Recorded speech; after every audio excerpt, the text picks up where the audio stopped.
Dan has a presentation from the Department of Public Works. Good evening, Town Councilors. Dan Santos, Director of Public Works. I've actually put some effort into a pretty detailed presentation here to walk through what we were facing, what some of our decisions were, some of the lessons learned, and I'll be going through that over the next few minutes. But I want to mention that I've led a number of organizations in my career, and I've really made it a point not to blow my organization's own horn. I think your work stands for yourself. But I'm going to make an exception to that today, and I need to recognize, I'm really compelled to, the men and women of the Department of Public Works and their extraordinary dedication to the events surrounding this storm over really the last 10 days. Their can-do spirit and positive attitude is remarkable, and I'm really proud to serve with them, and I think it's important to mention that. I've brought a couple of folks with me tonight, some of my senior managers on this effort and others to help us out if needed, but also so you can put some faces to the names. Assistant Director Rob Steen, just wave your hand. P.J. Kelleher is the General Foreman for the Highway Division. John Tassinari is our Supervisor for the Fleet Maintenance, so he takes care of all our vehicles. And these are some of the very important people, and there are many, many others. But they just happen to come along with me tonight. So with that. Dan, is it true that PJ didn't have a beard before this all started? Yeah, what's remarkable? Okay, so I have a number of slides here, and I'm just going to walk through them and tell you about what our experience was. Our responsibility, and you've seen this before, but just briefly, there are 1,800 roads in the town of Barnstable, 1,100 private roads, 700 public roads. We're responsible for 54 municipal parking lots and 90 miles of sidewalks and 4 miles of bike path. Of those roads, 30% are primary or main roads. We deal with those and snow removal with the larger equipment, 10-wheel dump trucks, things like that. The way we treat and pre-treat those roadways is with salt, basically a straight salt mix. We found that to be the most effective means of keeping the roadways from icing up. 70% of those roads, the total, are secondary roads, and on those we use primarily contractor equipment, which is smaller, able to access those roads. And when I talk about small, I'm talking about frequently pickup trucks with plows that people operate. And when we treat those surfaces, we're using a sand-salt mix. For example, this week we're using an 8-to-1 mix of sand to salt. And the primary reason for that is having that amount of salt to do all those secondary roads would really be overwhelming. The town's snow removal policy goal: to remove snow to sufficient width and depth to allow the public to travel at reduced speeds throughout the town. It's generally not possible to achieve and maintain bare pavement in a storm event. And in most circumstances, which is an 8 to 12 inch, which is actually pretty good on the Cape, pretty good amount of snow, these are the times that we address these roadways. 8 hours for primary roads. This is after the storm concludes. 16 hours to clear secondary roads, 48 hours on sidewalks and bike paths, and snow removal from the business districts in Hyannis, Osterville, and Barnstable Village, 48 hours as necessary. We make that determination on how much snow is actually accumulated. This is the snow and ice equipment that we have available to the Department of Public Works. We have one 10-wheeler, that's a 10-wheel dump truck, large dump truck, one Army truck, which is a similar size, formerly used Army vehicle, 13 6-wheeler dump trucks, 4 1.5-ton trucks, 13 1-ton trucks. Those are typically like a pickup truck, and the 3/4-ton trucks as well, 14 of those. 4 front-end loaders, 1 backhoe, and 2 skid steers. The skid steer you might recognize as like a Bobcat, a small with a bucket on the front. These happen to have tracks instead of wheels, so they're useful in snow. For contractors, we have 6 contractors that provide large 10-wheel sanding trucks, which are doing the main roads with the salt. 12 sidewalk skid steers, and 126 plow trucks and various equipment that are working on secondaries and parking lots. In this storm, snow hurricane, however you want to call it, it was a very intense storm, which on average somewhere around 30 inches of snow, but what was really more important in the effort of trying to remove snow is the large drifts that were everywhere, in many cases, 10, 12 feet high drifts on roads. Wind gusts of 70 mile per hour, as the chief mentioned, travel ban in place by the governor, and I think was earlier mentioned, one of the largest snowstorms in the last century. They were forecasting 12 to 16 inches of snow really right up to the storm in our area, and they were not forecasting the intense wind that we got, and particularly the duration of the storm. So I'll go through now the timeline and what our reaction was. The storm for us started on Monday. When the folks came in at 7 a.m. Monday morning, we got ready for the storm that was coming, and at 1 p.m. we pre-treated our mains and collector roads with salt. And in this case, we used a salt, a liquid to brine mixture and solid salt, and we put that down, and that can last up to 24 hours. The traffic works it into the road, and it helps melt the snow as it falls. And we found that this year is a very effective means of treating the mains. By 8 p.m. on Monday night, we started plowing on mains and secondary roads. So we did call the contractors in, and they're working on the secondary roads. At midnight, when the period of intense snow started, which really went on until about 10 p.m. on Tuesday night. They were calling the blizzard conditions over off Cape somewhere in the afternoon on Tuesday afternoon, but we were in full blizzard conditions until the middle of the evening on Tuesday, a remarkable duration. By midnight, 9 of our secondary contractors had already broken down and were unavailable to us. We had all of our DPW drivers involved in the storm. We, in fact, called in our supervisors that supervise our various divisions. We had them driving and involved in the operation, and we also made calls to departments in the town outside of DPW to see if we could get some assistance from people that could drive a plow, may have worked for DPW in the past, and we made those calls out to get all the assets, personnel that we could during the storm on our team. From 12 a.m. to 6 p.m., the real height of the blizzard conditions, where there was often zero visibility and snowfall at 2 to 3 inches per hour. And I can attest to the zero visibility. I was one of those cars stuck on Route 28 by the airport and could only be rescued by a front-end loader after being there probably 5 hours.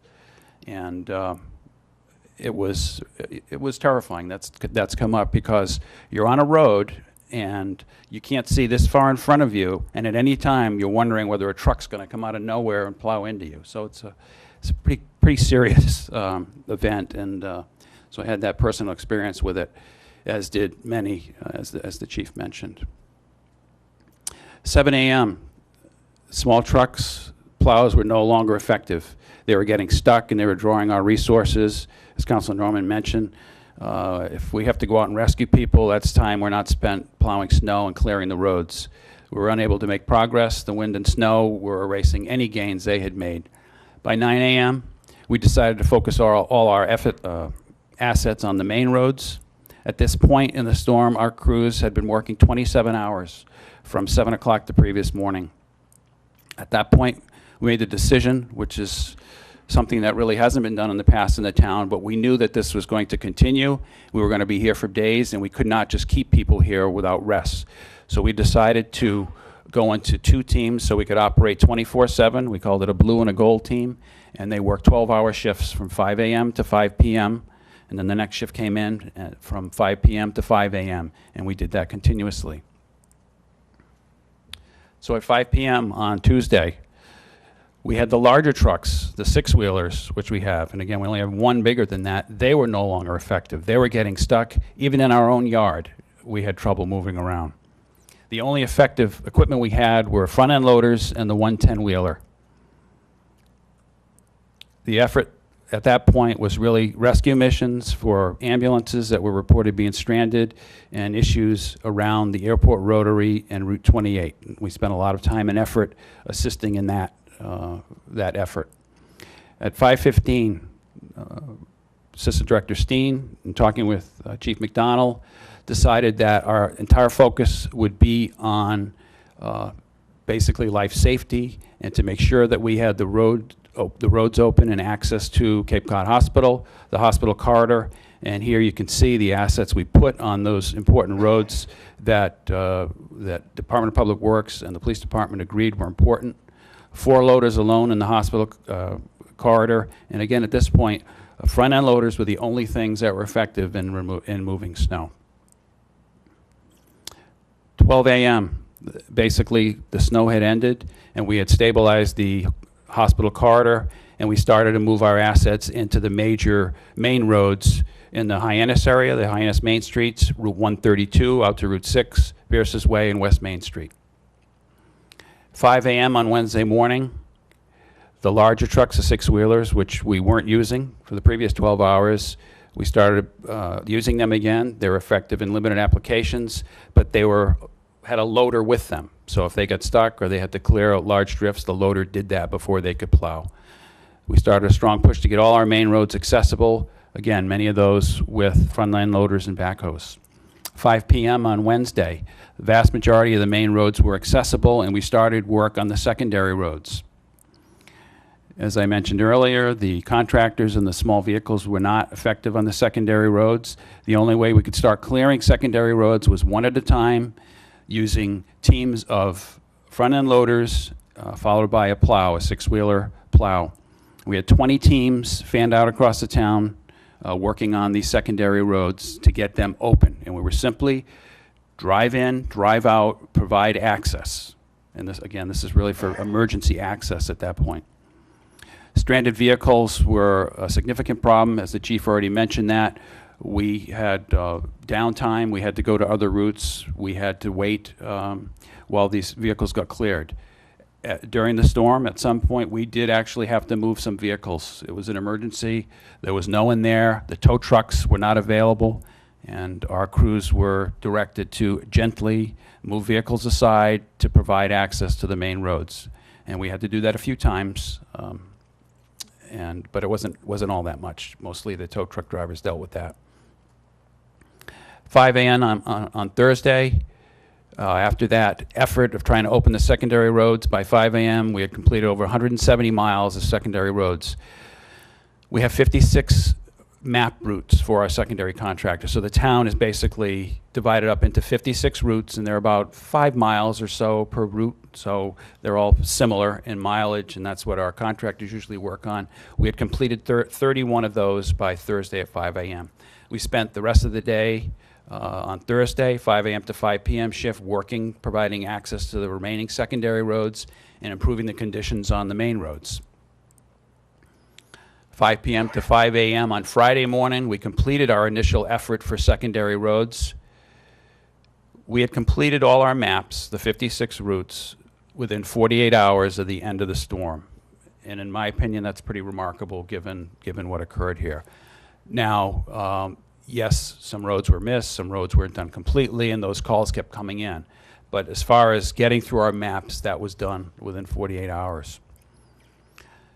We had a lot of issues on small private roads, and I'm going to talk about that again in the future. For example, Plum Street. We had a loader and a dump truck stuck for 4 hours. These are small roads, very difficult to maneuver, even in good weather, with smaller trucks, and we were trying to clear them out and definitely had issues. At that point, we began an effort to start to improve conditions on the secondary roads. And on Friday, from 5 a.m. to 5 p.m., started to work on complaint calls, missed roads, as I just mentioned.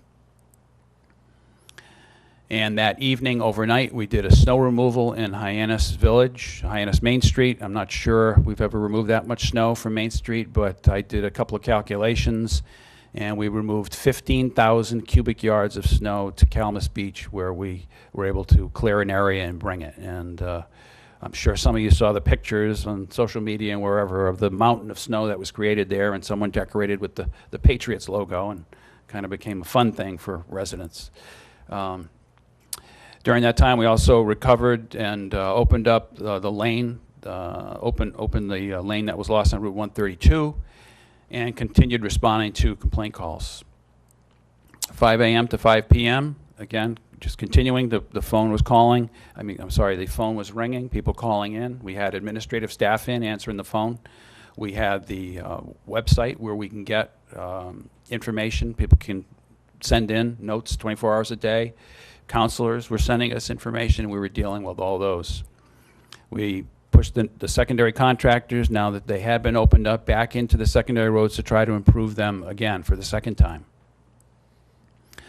Sunday, February 1st, at this point, from 5 a.m. to 2 a.m., this is when we ceased our 12-hour blue and gold team operation. We continued responding to complaint calls, and we were facing the next storm, which was Monday. So at that point, during that shift, we pre-treated all the main roads with the mix, the salt mix for the Monday event. Monday morning, 3 a.m., we were in a new storm event. All the roads were treated, again, at 5:30. We plowed the mains at 8 a.m. Regarding the secondary roads, the temperatures had warmed up, and we felt that it was a good idea to let that warm temperatures and the rain try to act on the ice pack and the hard surfaces that were on the secondary roads. We could go back after that, and after the rain stopped, and start working on those secondaries again with our contractors. Basically, we were slushing the roads and getting, what softened up and get that moved off the road. At that point, we started treating the main roads again with salt, and then, next slide, we started sanding all the secondary routes. It got cold again, they were getting slippery, and we got all our contractors and our assets out sanding the routes. We continue to clear sidewalks and respond to complaints and trouble calls. Thursday, this is coming up to present time. Well, Wednesday and Thursday, okay. Continuing to clear sidewalks. We started widening secondary roads, okay? Again, from the first storm, we had one lane for the most part in and out of most secondary roads. In Hyannis here and a couple of other spots, we wanted to do an experiment with the front-end loaders and large dump trucks to see if we could start moving opening those up with the loaders. That was a very good operation. We did that last night, basically, realizing it was going to take quite a long time, and it was the only way we were going to open these roads up, again, using front-end loaders. And last night, overnight, we did snow removal from Osterville and Barnstable villages. And then today, because of the snow that was predicted today, and we were ready for that, we did a sanding and salting call on the main roads. And then we started pushing our loader teams out into secondary roads. We divided the town into 7 sectors, basically the 7 villages. And we had 2 teams per village, and that included an inspector, 2 loaders and a backhoe, and 2 plow drivers. And we started one by one, going down every secondary road, widening them up, cleaning them up, addressing the issues with access. And basically that effort's going to continue. As of 7 o'clock tonight, we had 30 to 40% of the secondary roads addressed with this method, which I was very pleased with in a pretty short time. Got that much done. I'm anticipating that by the end of the day tomorrow, we should probably get through the remainder of the secondary roads. If there's some left or a few left, we'll attack those on the next day. Doesn't mean there won't be hard pack and snow on the roads, but now they're opened up to their normal width, so 2 cars can pass if it's a 2-lane road or 1.5 lanes. So access would be improved. The hard pack and the snow will only be addressed through application of salt, which we don't have to do. We don't keep that amount of salt here. We're certainly limited by that, and by warm temperatures in the sun, which we're not seeing right now. We may not for a few days, but so there's going to be snow on a number of the roads. But mostly it's a mix of pavement and snow on the asphalt roads and dirt and snow on the others. Okay, into some results and parts of the experience, and we're getting near the end here. Sorry to have this go on. At this point, most main roads are in good condition and in fact dry in many cases with bare pavement.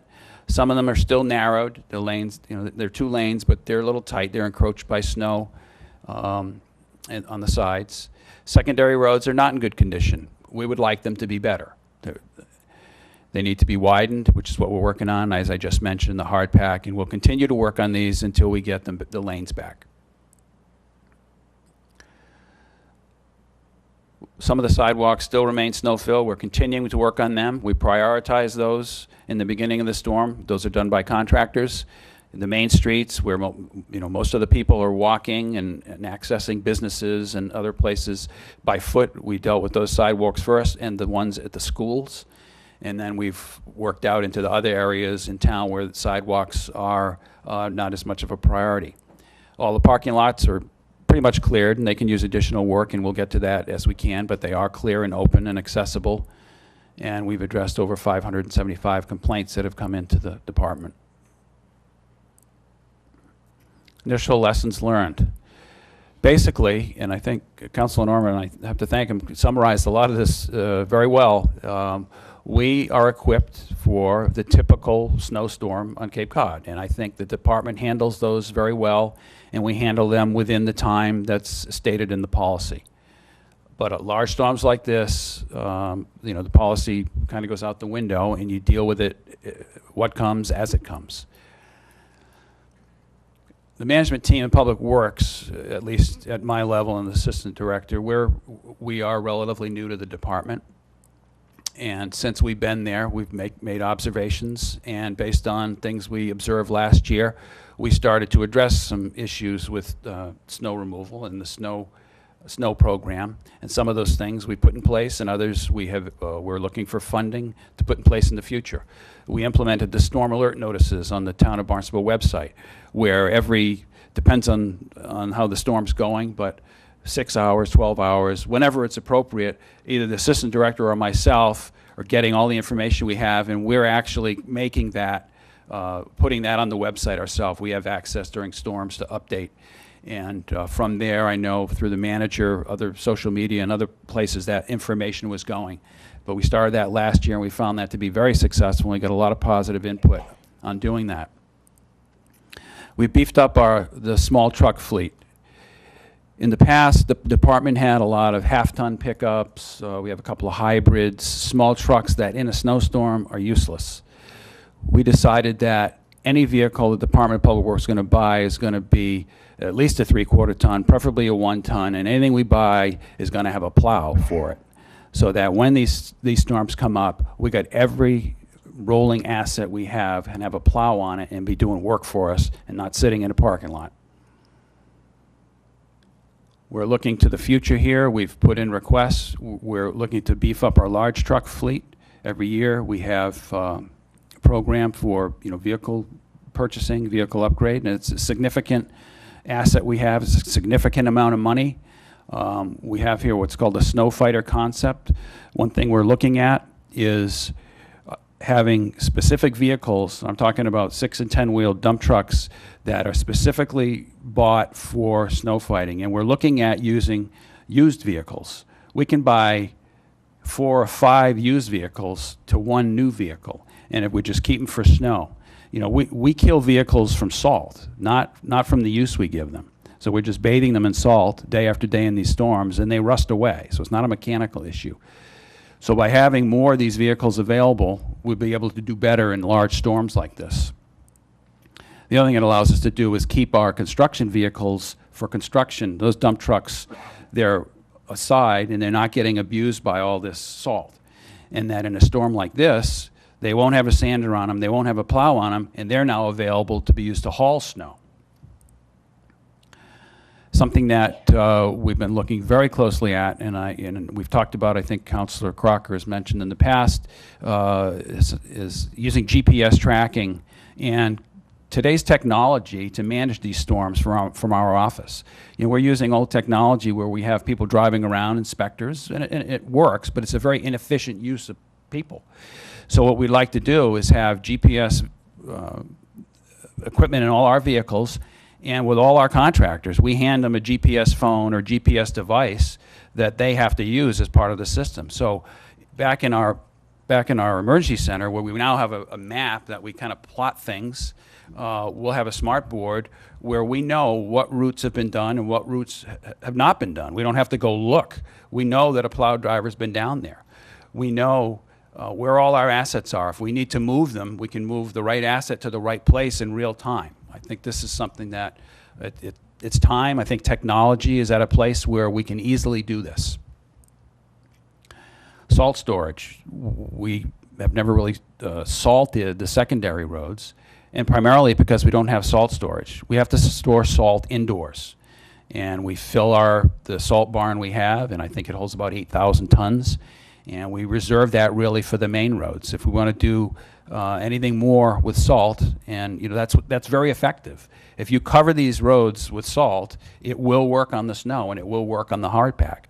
But it means putting the assets towards doing that. So that's a decision we have to make, if that having more or larger salt storage. This year we used it's called a pug mill. Basically it's a big mixer where we can mix salt and the liquid, and we can mix it with this machine and get a very complete mix. And that, again, as I mentioned earlier, we found is very successful with this liquid and salt mixture in treating our roads and having it remain there for up to 24 hours.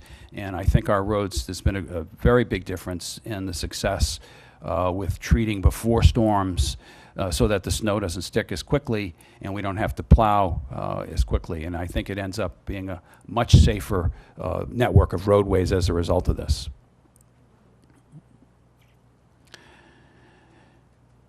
There's no doubt we're relying on contractors for main and secondary routes. Our main contractors, the big trucks, assaulters, have been solid.